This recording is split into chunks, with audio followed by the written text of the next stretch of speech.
ديسيبلين، الانضباط، حاجة كلنا نفسنا نبنيها وعايزين نعرف ازاي نبنيها ومفيش حاجة تقدر تكسرنا. بس الحقيقة ده بيصعب علينا دلوقتي في عصر العالم المشتت والسريع.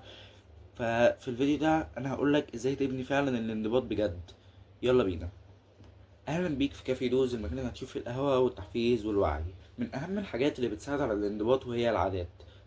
ولازم من اهم حاجة في العادات انك تبدأ بعادات صغيرة. لان كل واحد فينا لما بيجي يبدأ اي حاجة زي مثلا كورس او قراءة او رياضة بيكون عنده الحماس في اعلى مستوياته، وده اكبر فخ. يعني بلاش مثلا تقعد تقول انا هبدأ من بكرة اصحى الساعة 5 الفجر واذاكر كورسات، كل الكورسات اللي انا عايزها واقرا كتاب ومعرفش ايه، وتقعد تقول حاجات كبيره انت ممكن ما تقدرش تحققها، بس ده عشان عندك الحماس عالي.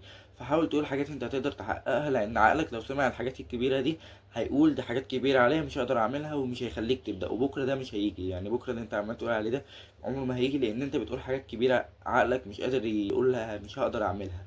لكن قول حاجات انت تقدر تعملها عشان عقلك يصدقه ويخليك تبدا. الحل لكده بقى هو انك تبدا بحاجات تافهه قوي ما تقدرش تكسل عنها. يعني مثلا انت لو عايز تبدا قراءه، قول انا هقرا صفحتين بس في اليوم.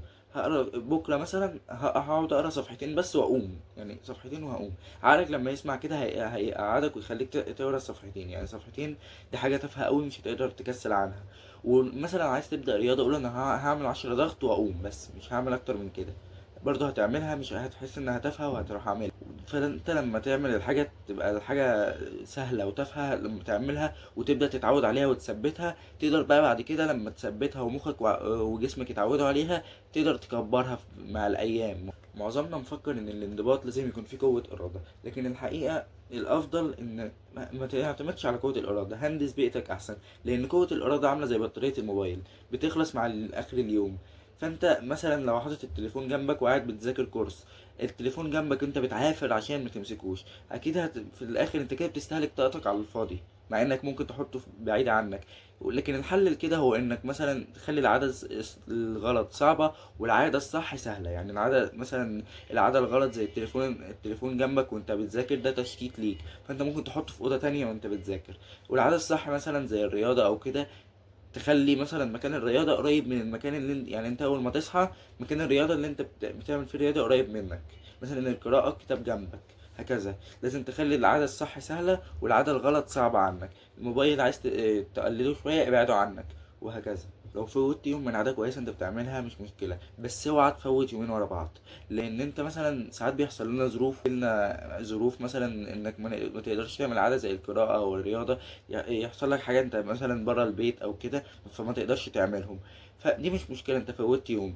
بس لازم توعد نفسك، تقول لنفسك انا لازم مهما حصل لي ارجع بكره، اعمل العاده دي، اعمل الرياضه او اقرا او اعمل كده. لانك لو فوت يومين ورا بعض انت بترجع لعادات التكسير القديمه، يعني بتخلي عقلك يرجع لعادات التكسير القديمه ويكسل. الانضباط ده زي العضله، بيبدأ يقل مع الوقت. يعني انت ما قعدت يومين مش عارف تنضبط على عادة معينة، انت عقلك بيقول خلاص انت مش عارف تنضبط، فبيقلل عضلة الانضباط.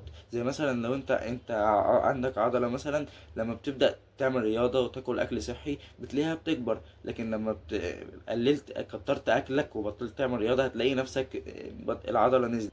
خلي افعالك جزء من هويتك. يعني مثلا لو في اتنين مدخنين، واحد بيقول انا بحاول ابطل سجاير، وواحد قال انا مش مدخن. الاول قال شايف نفسه لسه مدخن بيقاوم، لكن التاني غير هويته تماما داخليا. الانضباط محتاج ان انت تغير هويتك. يعني مثلا انت ما تقولش انا عايز اروح الجيم عشان اخس 10 كيلو، لان ده هدف. اول ما تخس ال 10 كيلو انت كده هدفك انتهى، ممكن تقف. واحنا عايزين نثبت عادة الجيم، مش نقف اول ما نوصل للهدف. ممكن تقول انا شخص رياضي بيهتم بصحته. لان الانضباط محتاج ان انت تغير هويتك الداخلية قبل ما تبدأ تعمل افعال. يعني تغير هويتك قبل ما تعمل الافعال اللي انت عايزها، وهكذا. لانك لما تغير هويتك انت ذات نفسك هتتغير.